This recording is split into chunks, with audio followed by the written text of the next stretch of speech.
Hello everyone! Welcome back to another Fallout 76 news video. Bethesda has recently released some announcements about upcoming events. On the other hand, major exploits are still live and affecting thousands of players. However, a new ban wave has already started. Let's get into details.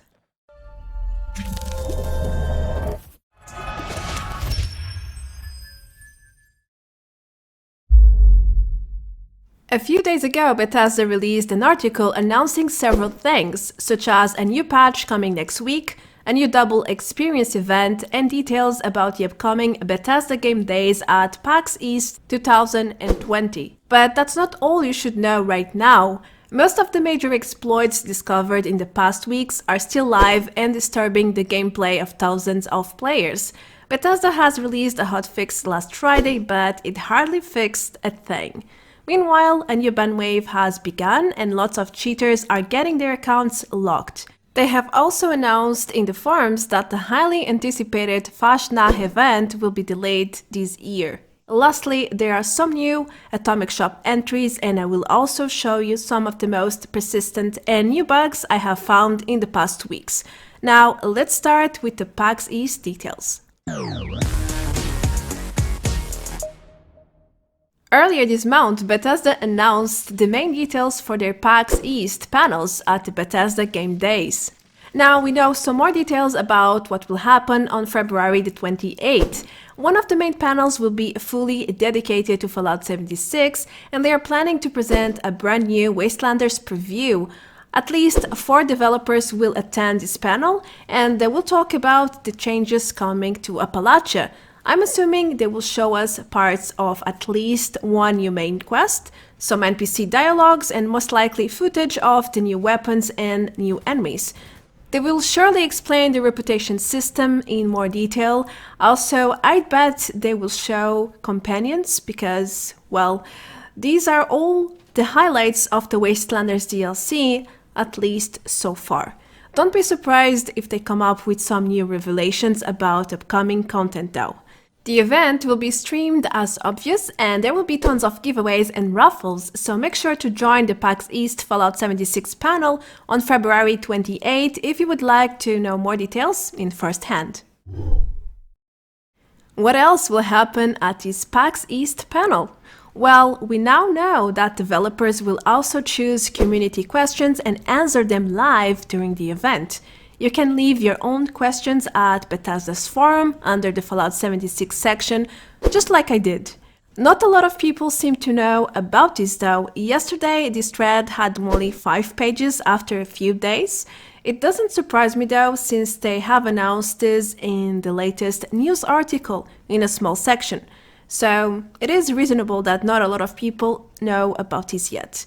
Of course, they won't answer every single question posted by the community and will most likely select the easier and most convenient ones to answer. But hey, it's still worth the shot. Maybe they end up picking your question, and that's always great, don't you think? Bethesda Game Days at Boston will have 2 full days, and they have many other panels prepared to go live on the 28th and 29th of February. Besides Fallout 76, the schedule also includes the upcoming Doom Eternal.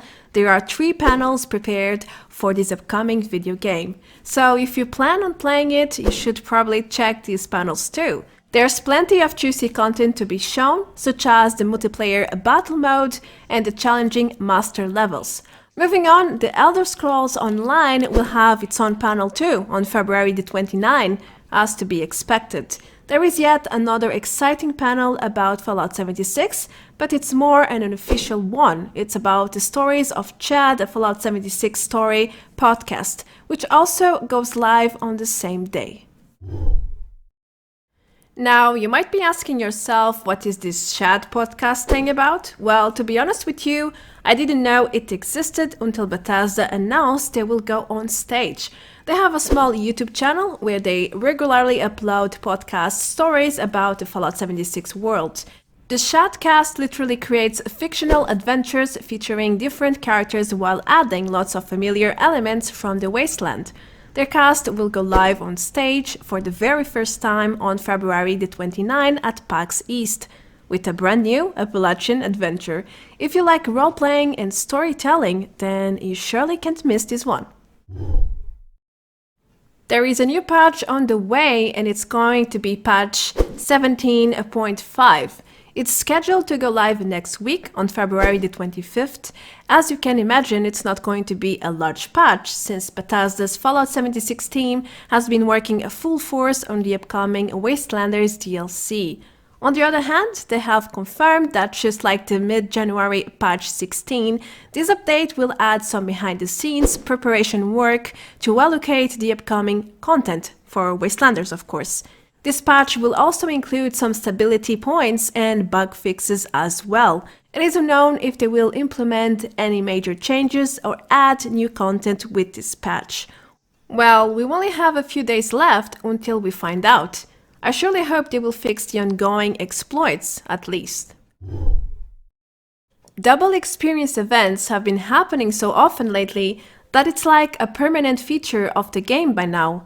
There is another one coming to somewhat celebrate Bethesda Game Days at PAX East. The event will start on the next Thursday, on February the 27th, and it will end on Monday, 2nd of March. If you are trying to level up faster with any of your characters, then make sure to play a lot during the weekend to take advantage of the double experience. Don't forget to stack other experience boost methods though. It's fairly easy to get it up to 200 experience gain.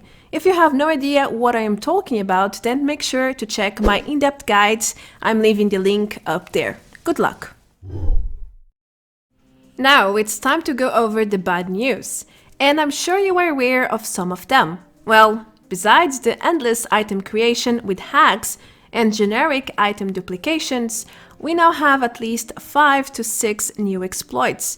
Yep, they were discovered or made public in the past few weeks. I have recently uploaded an opinion video on a possible new cheating wave. Feel free to check it out. It has lots of details on the cheating ongoing wave. Anyway, first we had a new holiday gift duplication exploit that allowed players to create thousands of gifts and then get all the rare plans they wanted. Then we had an Atomic Shop cheat that allowed people to duplicate Atomic Shop cosmetics and skins. But things kept getting worse and worse. People actually found a way to duplicate their own power armors by using a building glitch. Also, 2 to 3 new glitches were found at the Preview alone. You could basically sell legendary items for an extra 600 scrip per day by accessing her inventory, and then you could buy selective legendary items for caps as well, and even buy previously sold legendaries with scrip, so at least 3 glitches are known at the Preview. One of these bugs or glitches happened to me a few times and I just approached the Preview. I advise you to do not buy any weapons if you see them appearing to you at the Preview, as it can get you banned. This means cheaters have used another glitch to sell their weapons for extra scrip in your server. Bethesda released a hotfix this past Friday on February 19, but most of these major exploits are still live for some reason. Anyway, some of these duplication glitches really stress the servers, which generates a lot of lag, loading time delays, and of course server crashes. I have experienced some really bad things in the past week, like camps taking minutes to fully load, players not loading at all, and dozens of disconnects per day. There are dozens of posts on Reddit about these issues, and until this very point the servers are still crashing. Some cheaters are simply using these exploits to annoy people and crash the servers for fun during public events, like Scorched Earth and Encrypted. It's really frustrating and sad at this point. Even private worlds are crashing for some reason. Let's hope Bethesda patches these issues next week or as soon as possible. As you should know by now, most of the new exploits reported in the last point are still live and running, but Bethesda has already started a new ban wave to punish players who are using and abusing the system and disrupting the servers. There are not a lot of details about this issue yet, but I have read a few comments of people claiming they got banned in the past few days for just teaming up with other players who were supposedly cheating. So be very careful. Don't exploit guys and don't play with people who are suspicious. I recommend you to avoid buying rare items or plants that are being sold extremely cheaply, or picking them from random world containers or loot bags if you stumble upon them. If you see single legendary items that are not boxes or modules at the purveyor, please ignore them too for your safety. This bug or glitch can trigger at any time, even when you're not trying to exploit anything. It happened to me a few times, and I've seen comments of people reporting the same, so it can happen to anyone basically. I know coming back in the end is not a big deal since most of the bans are just account bans, but why risk your entire progress and all the hard work you've put into your current account? Play safe and let's hope for the best here. I have an unexpected news for you now. It seems like the Fasnacht event will come a bit later this year in 2020.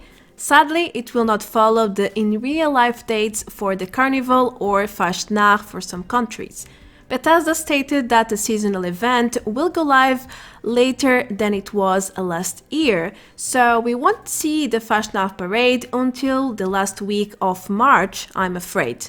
Last year the event went live from the 19th to the 26th of March, so my best prediction here for this year is from the 23rd to the 31st of March. If not, then it will be something very similar if they stay faithful to their statement in the forums. Bethesda also said they are going to implement some changes and improvements to the Fasnacht Parade to turn it into a more enjoyable experience. So let's sit tight and wait until the time comes. They also promised to tell us more details very soon. Well, I couldn't finish up this news video without mentioning the new Atomic Shop entries. There is a new angry emote with a green super mutant face on it. I think it's a new entry since I never saw it before, but it might be a returning item like it happens all the time. You can also get your war hero statue with a dynamic animation, a new green skin for your functional camera. You still have some of the new Valentine's Day 2020 items to grab before they go out of store. There are many other returning items like the Willward, the plushie, the Stalker's costume and the Imposter Assaultron hat. Don't forget to pick up your laundered green dress, which is this week's free item. Here's how it looks like in-game in case you are wondering. Grab it now before the time runs out. Some more returning items are the Mothman Occultist bundle with over 10 thematic items, as well as the Cryptid Enthusiastic outfit, the Survivalist outfit, the Skull Mask, and the Lost emote. I think that's all for this week. As typical of my news videos, I have some new and old persistent bugs to share with you. But first of all, I want to share this rare emote for Vault 94. Mad Dog Rod had the kindness to show me, and I believe most of you never saw it before, so there you go. It kinda looks like the camp emote with some small differences, of course. Now, I have encountered some returning power armor bugs, like taking 3 times to get inside my power armor or not being able to get out at all. The invisible head is also back. I had it a few times in the past week. Drinking vintage Nuka Shine is utterly broken, at least in my end, so I experienced this bug on top of a bug thing. First, it took ages to black me out. I had to wait about 2 minutes with my screen blinking. Then it sent me to about 10 different locations, with a loading screen after the other, just going and going, as you can see. I thought it was a loop bug, but I let it run for, some minutes. And eventually it sent me to the last location and the loading screen stopped. It was really strange and unpleasant. I've also had problems placing my survival tent. Sometimes I can't seem to put it anywhere. And well, Scorchheart has so many bugs that I lost track of them at this point. Sometimes the queen won't have any loot for me despite hitting it a lot, doing tons of damage and so on. But the news here is that I rarely get rewards from the event itself. The event completion pops up normally, but I get no rewards whatsoever. This one is highly demotivating. Lastly, we have 3 animation bugs that I had never seen before. A guy riding a Mr. Fusey in the air, like moonwalking, and a tame Deathclaw going through tents and being red-named to me. This now is just a super mutant with a bugged animation aiming his weapon towards the sky. Well, at least they are funny. That's all the news I have for you for the time being. I hope I was able to keep you up to date with the changing world of Fallout 76. I'm going to cover the upcoming panel at PAX East, so expect an overview with the highlights to come either on the next Friday or Saturday, depending on your time zone. I'm also preparing some exciting videos for this following week, so stay tuned. Anyways, I really hope they fix all these exploits. The server crashes and lag are just unbearable for me at this point. I am Marta Branco. Thank you all for watching and for your support. I would like to thank my patrons too. Your contribution does make a difference. If you'd like to become one as well, then go ahead and check my Patreon page. The link is right below the video as usual. Now, if you are new here, you might want to subscribe for more content like this. Enable the notifications bell if you don't want to miss anything. Alright everyone, I will see you very soon in the next video. Until then, take care, adeus, bye bye!